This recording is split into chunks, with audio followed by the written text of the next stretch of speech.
ودخل معه السجن فتيان قال أحدهما إني أراني آصر خمرا وقال الآخر إني أراني أحمل فوق رأسي خبزا تأكل الطير منه تنبئنا بتأويله إنا نراك من المحسنين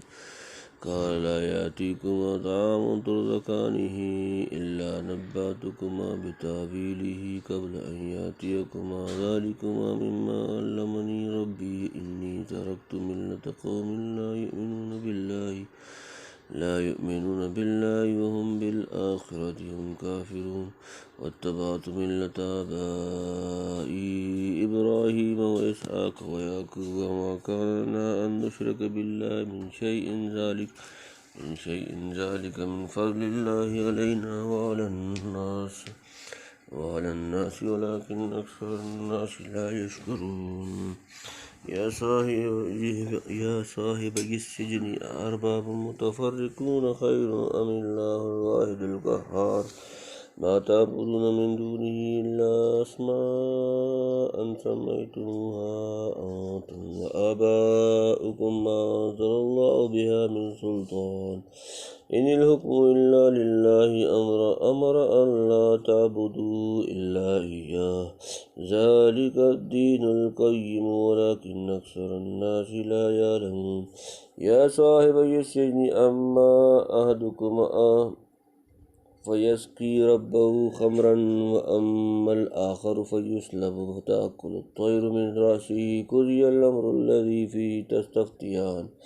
وقال للذي ظن أنه ناج منهما اذكرني عند ربك فأنساه الشيطان ذكر ربه فلبث في السجن 9 سنين ودخل معه السجن فتيان قال أحدهما إني أراني آصر خمرا وقال الآخر إني أراني أحمل فوق رأسي خبزا تأكل الطير منه نبئنا بتأويله إنا نراك من المحسنين ودخلوا معه اس کے ساتھ السجن قید خانہ فتیان 2 جوان قال کہا احدہما ان میں سے ایک انی بے شک ارانی بے شک میں دیکھتا ہوں آصر نچوڑ رہا ہوں خمرن شراب وقال اور کہا الآخر دوسرا انی ارانی میں دیکھتا ہوں احمل اٹھائے ہوئے ہوں فوقا اوپر راسی اپنا سر خبزن روٹی تاکلو کھا رہے ہیں طیر پرندے منہو اس سے نبئنا میں بتلائیے بتاویلی اس کی تعبیر نہ نراک بے شک ہم تجھے دیکھتے ہیں من سے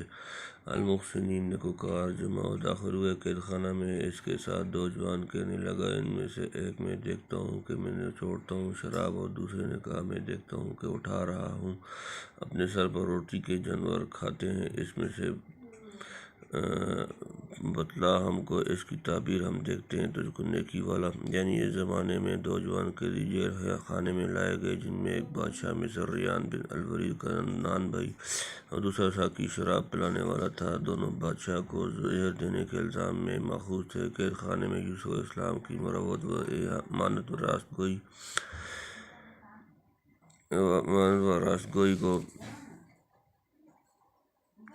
حسن اخلاق کثرت عبادت معرفت تعبیر و ہمدردی خلائق کا چرچا تھا یہ دونوں قیدی حضرت یوسف سے بہت مانوس ہو گئے اور بہت بڑی محبت کا اظہار کرنے لگے ایک روز دونوں نے اپنا خواب بیان کیا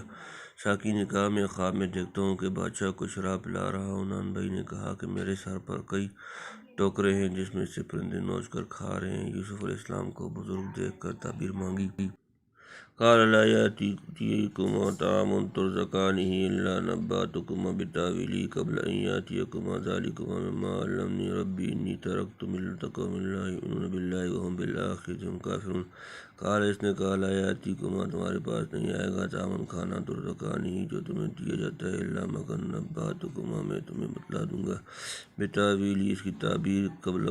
ان کے یہ تأتیکما وہ آئے تمہارے پاس ذالکما یہ مما اس سے جو علمنی مجھے سکھایا ربی میرا رب انی بے شک میں ترکتو میں نے چھوڑا ملت دین قوم وہ قوم لا یؤمنون وہ ایمان نہیں لاتے باللہ اللہ پر وہم اور وہ بالآخرت آخرت سے ہم وہ کافرون انکار کرتے ہیں۔ بولا نہ آنے پائے گا تم کو کھانا جو ہر روز تم کو ملتا ہے، مگر بتا چکوں گا تم کو اس کی تعبیر اس کے آنے سے پہلے۔ یہ علم ہے کہ مجھ کو سکھایا میرے رب نے، میں نے چھوڑا دین اس قوم کا کہ ایمان نہیں لاتے اللہ پر اور آخرت سے وہ لوگ منکر ہیں۔ یوسف علیہ السلام نے اول ان کو تسلی دی کہ بے شک خوابوں کی تعبیر تمہیں بہت جلد معلوم ہوا جاتی ہے۔ روزمرہ جو کھانا تم کو ملتا ہے اس کے آنے سے بیشتر میں تعبیر بتلا کر فارغ ہو جاؤں گا، لیکن تعبیر خواب سے زیادہ ضروری اور مفید ایک چیز پہلے تم کو سناتا ہوں، اور وہ یہ کہ تعبیر وغیرہ کا یہ علم مجھ کو کہاں سے حاصل ہوا۔ سو یاد رکھو کہ میں کوئی پیشہ ور کاہن یا منجم نہیں، بلکہ میرے علم کا سرچشمہ وحی اور الہام ربانی ہے جو مجھ کو حق تعالیٰ نے اس کی بدولت عطا فرمایا ہے کہ میں نے ہمیشہ سے کافروں اور باطل پرستوں کے دین و ملت کو چھوڑے رکھا اور اپنے مقدس آباء و اجداد حضرت ابراہیم، حضرت اسحاق، حضرت یعقوب جیسے انبیاء و مرسلین کے دین توحید پر چلا اور ان کا اسوہ حسنہ اختیار کیا۔ ہمارا سب سے بڑا اور مقدم مطمئن نظر یہی رہا کہ دنیا کی کسی چیز کو کسی درجے میں بھی خدا کا شریک نہ بنائیں، نہ ذات میں، نہ صفات میں، نہ افعال میں، نہ ربوبیت و معبودیت میں، نہ صرف اسی کے آگے جھکیں، اسی سے محبت کریں، اسی پر بھروسہ رکھیں اور اپنا جینا مرنا سب اسی ایک پروردگار کے حوالے کر دیں۔ بہرحال یوسف علیہ السلام نے موقع مناسب دیکھ کر نہایت مؤثر طرز میں ان قیدیوں کو ایمان و توحید کی طرف آنے کی ترغیب دی۔ پیغمبروں کا کام یہی ہوتا ہے کہ دعوت تبلیغ حق کا کوئی مناسب موقع ہاتھ سے نہ جانے دیں۔ یوسف علیہ السلام نے دیکھا کہ ان قیدیوں کے دل میری طرف متوجہ اور مجھ سے مانوس ہیں، قید کی مصیبت میں گرفتار ہو کر شاید کچھ نرم بھی ہوئے ہوں گے۔ لاؤ ان حالات سے فرض تبلیغ کے ادا کرنے میں فائدہ اٹھائیں اور ان کو دین کی باتیں سکھلائیں، پھر تعبیر بھی بتلا دیں گے۔ یہ تسلی پہلے کر دی کہ کھانے کے وقت تک تعبیر معلوم ہو جائے گی تاکہ وہ نصیحت سے اکتائیں نہیں۔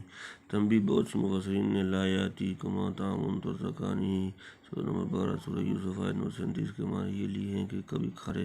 پاس نہیں آتا مگر میں آنے سے پہلے اس کی حقیقت پر تم کو مطلع کر دیا کرتا ہوں، یعنی آج کیا کھانا آئے گا، کس قسم کا ہوگا، پھر تعبیر بتلانا کیا مشکل ہے۔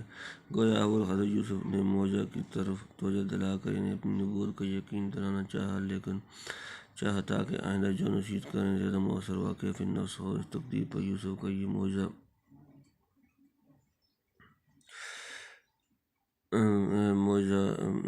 ایسا ہی ہوگا جیسے حضرت مسیح نے فرمایا تھا، وَأُنَبِّئُكُم بِمَا تَأْكُلُونَ وَمَا تَدَّخِرُونَ فِي بُيُوتِكُم سورہ نمبر 3 سورہ آل عمران آیت نمبر 49 مگر مترجم مؤقت نے پہلی تفسیر اختیار کی ہے، واللہ اعلم۔ حضرت شاہ عبدالقادر صاحب لکھتے ہیں، حق تعالیٰ نے قید میں یہ حکمت رکھی کہ ان کا دل کافروں کی محبت سے، یعنی کافر جو ان کی محبت و مدارت کرتے تھے،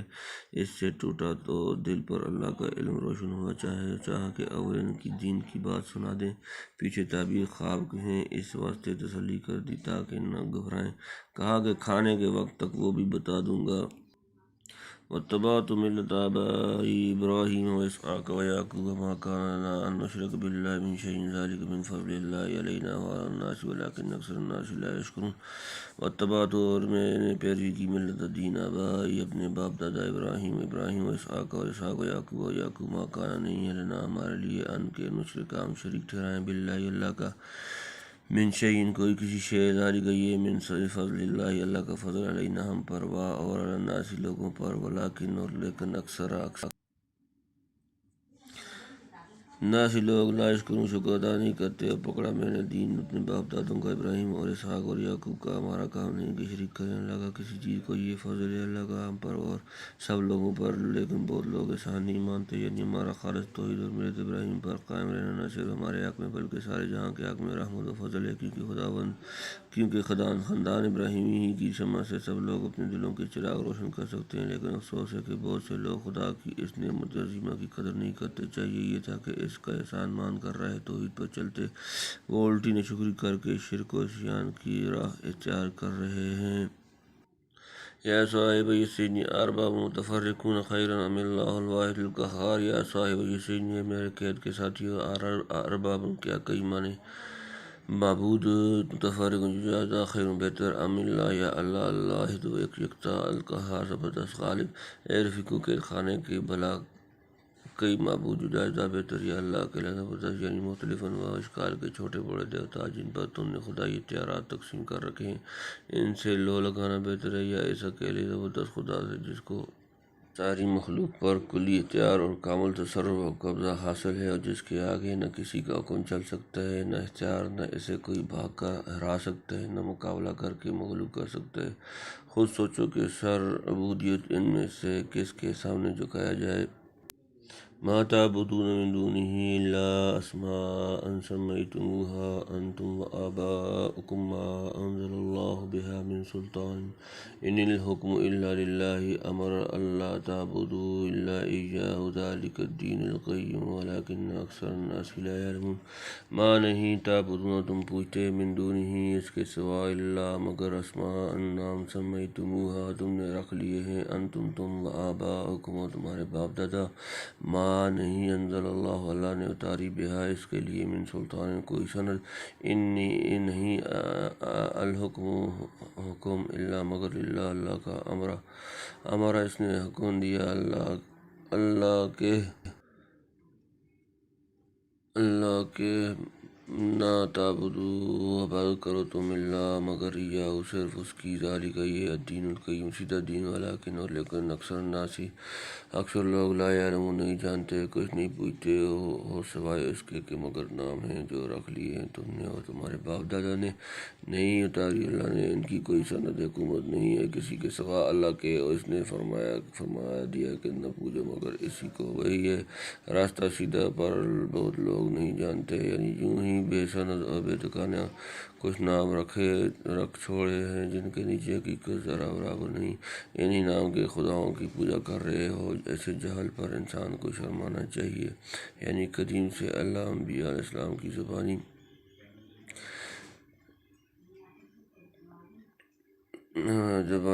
یہی حکم دیتا رہا ہے کہ خدا کی عبادت میں کسی کو شریک مت کرو۔ وَاسْأَلُوا مَنْ أَرْسَلْنَا مِنْ قَبْلِكَ مِنْ رُسُلِنَا أَجَعَلْنَا مِنْ دُونِ الرَّحْمَنِ آلِهَةً يَعْبُدُونَ سورہ نمبر 43 سورہ زخرف آیت نمبر 45۔ یعنی توحید خالص کے راستے میں ایچ پیچ کچھ نہیں، سیدھی اور صاف سڑک ہے جس پر چل کر آدمی بکھٹ کے خدا تک پہنچتا ہے، لیکن بہت لوگ حماقت یا تعصب سے ایسی سیدھی بات کو بھی نہیں سمجھتے۔ یا صاحبی السجن اما احدکما فیسقی ربہ خمرا واما الآخر فیصلب وتأکل الطیر من رأسہ قضی الامر الذی فیہ تستفتیان۔ یا صاحبی اے میرے ساتھیو، السجن قید خانہ، اما جو احدکما تم میں سے ایک، فیسقی سو وہ پلائے گا ربہ اپنا مالک خمرا شراب، واما اور جو الآخر دوسرا فیصلب تو سولی دیا جائے گا، فتأکل پس کھائیں گے الطیر پرندے، من رأسہ اس کے سر سے، قضی فیصلہ ہو چکا الامر کام بات، الذی وہ جو فیہ اس میں تستفتیان تم پوچھتے تھے۔ اے رفیقوں کے خانے کے ایک جو ہے تم دونوں میں سے پلائے گا اپنے خاوند کو شراب، اور دوسرا جو ہے سولی دیا جائے گا، پھر کھائیں گے جانور اس کے سر میں سے، فیصل ہوا وہ کام جس کی تحقیق تم چاہتے تھے۔ فرض تبلیغ ادا کرنے کے بعد یوسف علیہ السلام نے ان کے خوابوں کی تعبیر بیان فرمائی کہ جس نے خواب میں شراب پلاتے دیکھا، اس کی تعبیر یہ ہے کہ وہ بیداری میں بادشاہ کو شراب پلائے گا، اور جس نے سر پر سے جانوروں کو روٹیاں کھاتے دیکھا، اس کا مطلب یہ ہے کہ وہ سولی دیا جائے گا، پھر جانور اس کے سر سے نوچ نوچ کر کھائیں گے۔ قضا و قدر کا فیصلہ یہی ہے جو کسی کے ٹال نہیں سکتا۔ جو بات تم پوچھتے تھے وہ میں نے بتلا دی، یہ بالکل طے شدہ امر ہے جس میں تخلف نہیں ہو سکتا، چنانچہ ایسا ہی ہوا۔ ساقی زہر خورانی کی تہمت سے بری ہو گیا، اور خباز نان بھائی کو جرم ثابت ہونے کی وجہ سے سزا موت دی گئی۔ وقال الذي ظن أنه ناج منهما اذكرني عند ربك فأنساه الشيطان ذكر ربي فلبث في السجن بضع سنين۔ وقال اور قال الذي جس ظن اس نے گمان کیا انه کہ بے شک وہ ناجن بچے گا وہ منہما ان دونوں سے، اذکرنی میرا ذکر کرنا، عند پاس ربک اپنا مالک، فانساہ پس اس کو بھلا دیا شیطان ذکر ربہ اپنے مالک سے ذکر کرنا، فلبث تو رہا فی السجن قید میں بضع سنین چند برس۔ اور کہہ دیا یوسف نے اس کو جس کو گمان کیا تھا کہ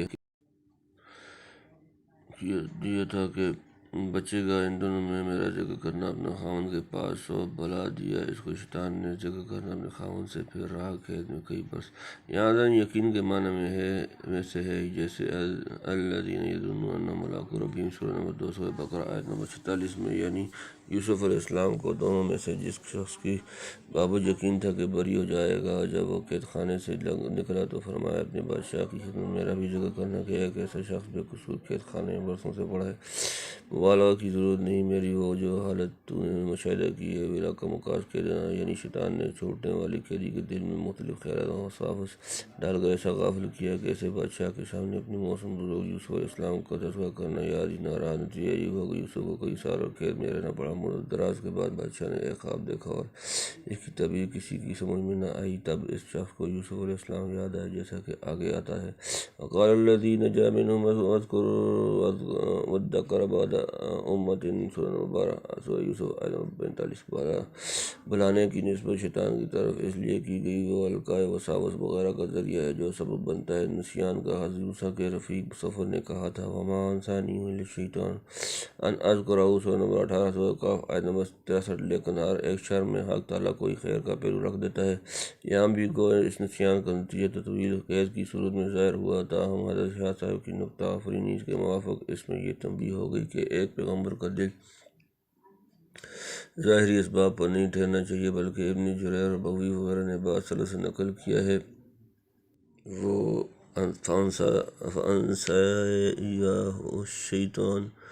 ذکر ربی، سورہ نمبر 12 سورہ یوسف آیت نمبر 42 کی ضمیر یوسف علیہ السلام کی طرف راجع کرتے ہیں۔ گویا اذکرنی عند ربک کا کہنا ایک طرح کی غفلت تھی جو یوسف علیہ السلام کو عارض ہوئی۔ انہوں نے قیدی کو کہا کہ اپنے رب سے میرا ذکر کرنا، حالانکہ چاہیے تھا کہ سب ظاہری سہارے چھوڑ کر وہ خود اپنے رب سے فریاد کرتے۔ بے شک کشف شدائد کے وقت